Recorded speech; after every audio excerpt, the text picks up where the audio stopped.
You're not trying hard enough, has been said to me. And said, yep. Oh, they love telling you you're not trying hard enough. Yep. And I must admit to falling guilty to having listened to a partner's therapists in the past and been like, yep, they said you're not trying hard enough. It must be what it is. What a load of bollocks. That stuff I hate myself for. But yeah. Again, I hate Jordan Peterson. And even Jordan Peterson has said stuff I agree with. You know what I agree with him on? It's the fact there is no such thing as being lazy. Humans love trying hard. Humans love not being lazy. Those moments when you're lazy, no, it's you need to rest. You need to relax. You need a break.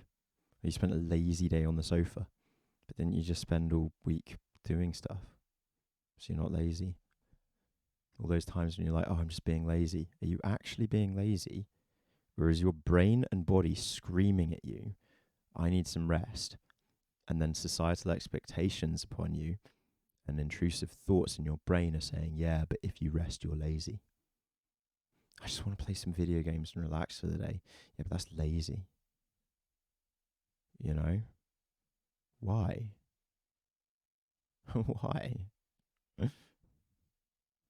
Fatigue is something else, you know?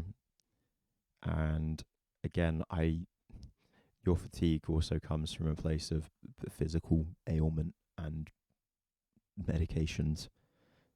If we're real about it, you know, probably guessing from what you've told me in the past, probably your fatigue probably started around your sepsis, right? Like that fucked everything pretty much, getting sepsis. Like, if it started around then, I wouldn't be surprised anyway. Lazy isn't a thing. It's taking a huge weight off of your mental mental energy. Good. I'm glad. Yeah, sepsis. Yeah. Exactly. Laziness literally is a capitalist notion. Before we'd have said I'm tired and need a break. But now you're lazy. Yeah. You have had sepsis, haven't you too? Yeah. Yup. Sepsis is literally like that's one of the most evil things ever. And the amount of times it's thanks to the doctors, basically, in some way. I'm not blaming them, but ME, myalgia encephalomyelitis. I know what that is, but I've forgotten what that is.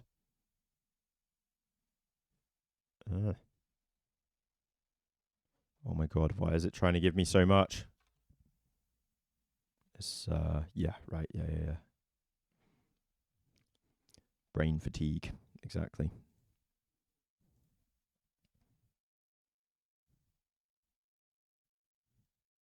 Nearly had sepsis once. They fixed it before I could go fully septic. Jeez.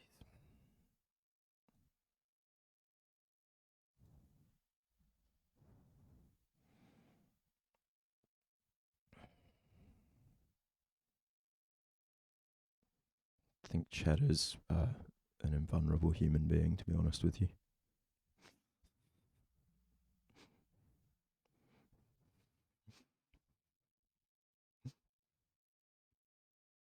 Yeah. 16-year-old Cheddar can be hurt by mere mortal illnesses and diseases. Please drop the CFS from me. Fair play. Thing is, yeah, it's because this is something I've said before. Is chronic fatigue syndrome? It's so meaningless. Chronic fatigue is a symptom. If you have chronic fatigue, that is a symptom. It itself cannot be the illness. Chronic fatigue is always a symptom. So chronic fatigue would be a symptom of you having ME. I understand, yeah. But I hate that I hate people treating chronic fatigue like it as of itself is a fucking illness, you know?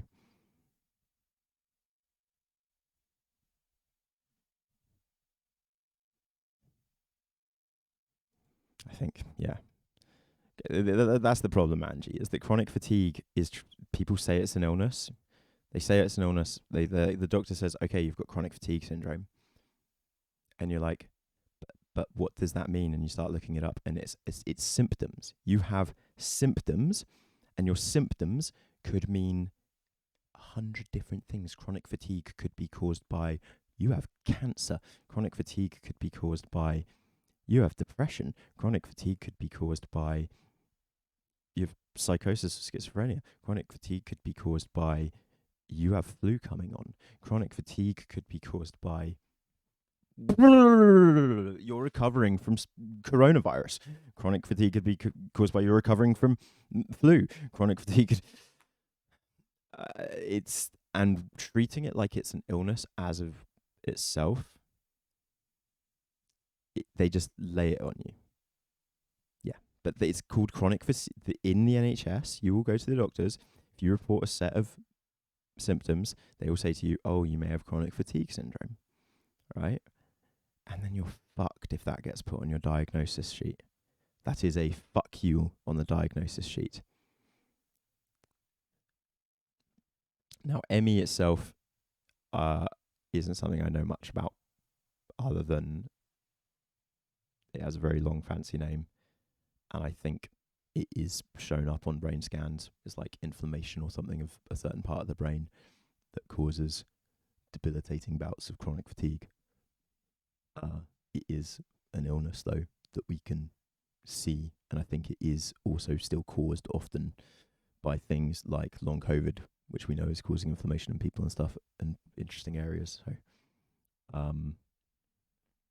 So the help you'll get if they slap you with chronic fatigue syndrome, they might recommend, even though they're not meant to anymore, there's still so many people recommending it because people do not read NICE guidelines. The doctors do not read the updated NICE guidelines. So if a doctor has historically recommended graded exercise to a patient with chronic fatigue syndrome, or the other one being fibro, they'll be like, right, you got to do graded exercise. And the reality is, every medical study done on GET, graded exercise therapy, has conclusively shown this is really dangerous and damaging to somebody who actually has chronic fatigue for a reason such as ME or undiagnosed further issues.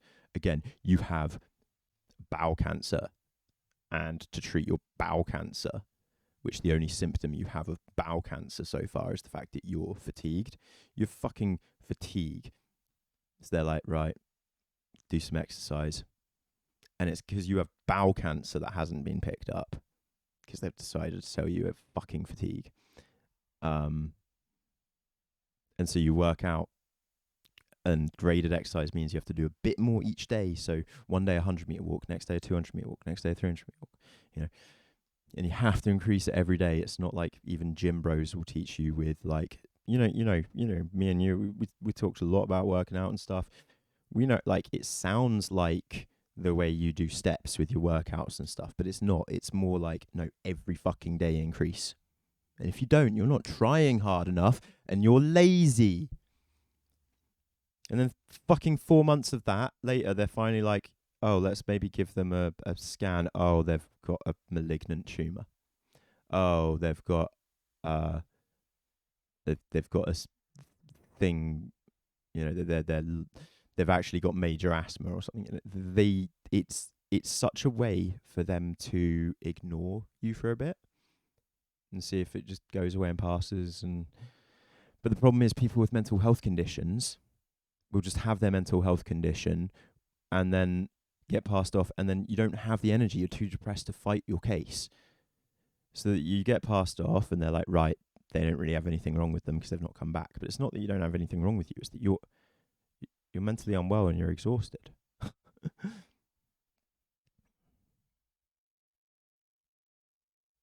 Yes.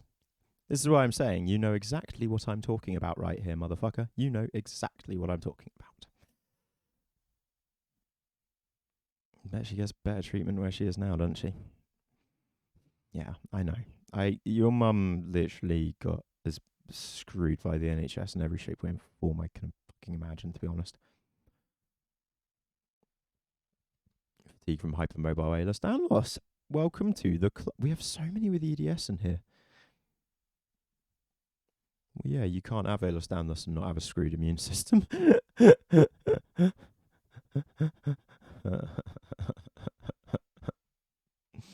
So that would be my explanation of CFS and why it's not much useful even talking about it as a thing.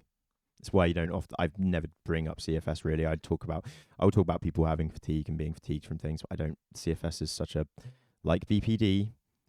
Like BPD, CFS means you're a woman.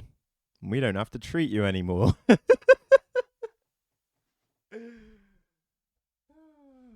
Fuck.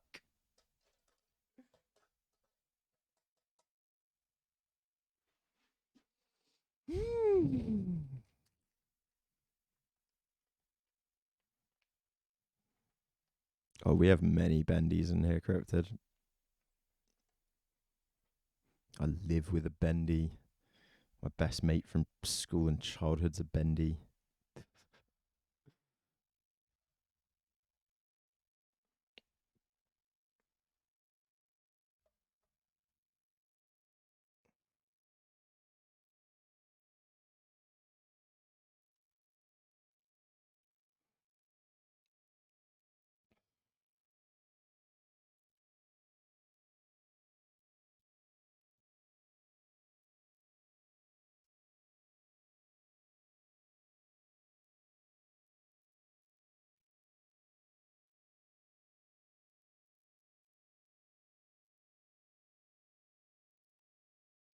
Jesus Christ.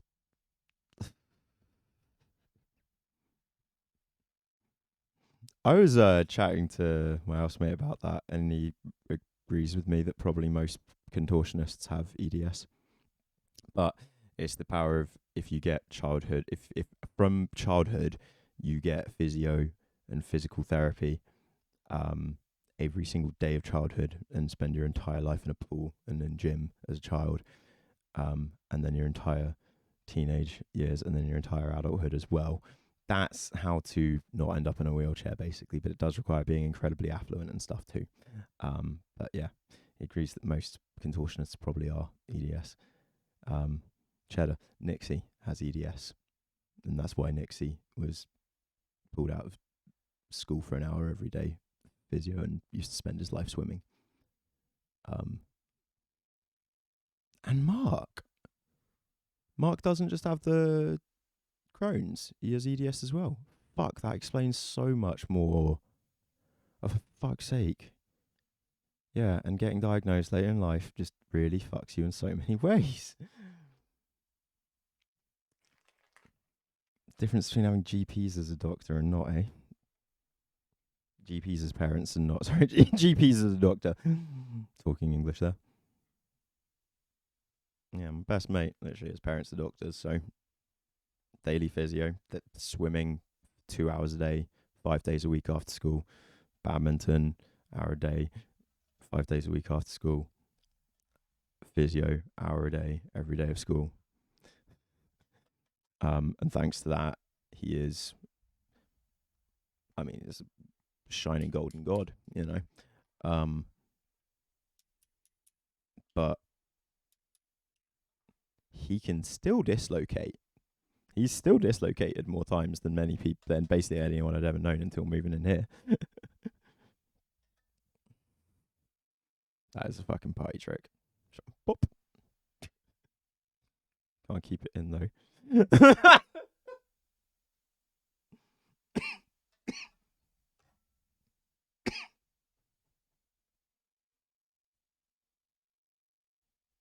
That's raising whole kinds of disturbing images. That's a perfect time for me to get a coffee, I think, and yeah, indeed. Whilst I make a coffee, we'll let you guys listen to this bit of nonsense. I'm assuming it's going to be nonsense. Fragmentation, the worldwide disease. 2017, 1 million subscribers. Understanding fragmentation as a worldwide disease comes when you understand that fragmentation is something that everyone suffers as a result of coping from our childhoods. Everyone. also called multiple personalities, or how most people describe it within themselves, or sides or parts of self. I have a very passionate side, I have a very protective side, etc. Many of these are coping mechanisms developed from perceived or real threats during childhood.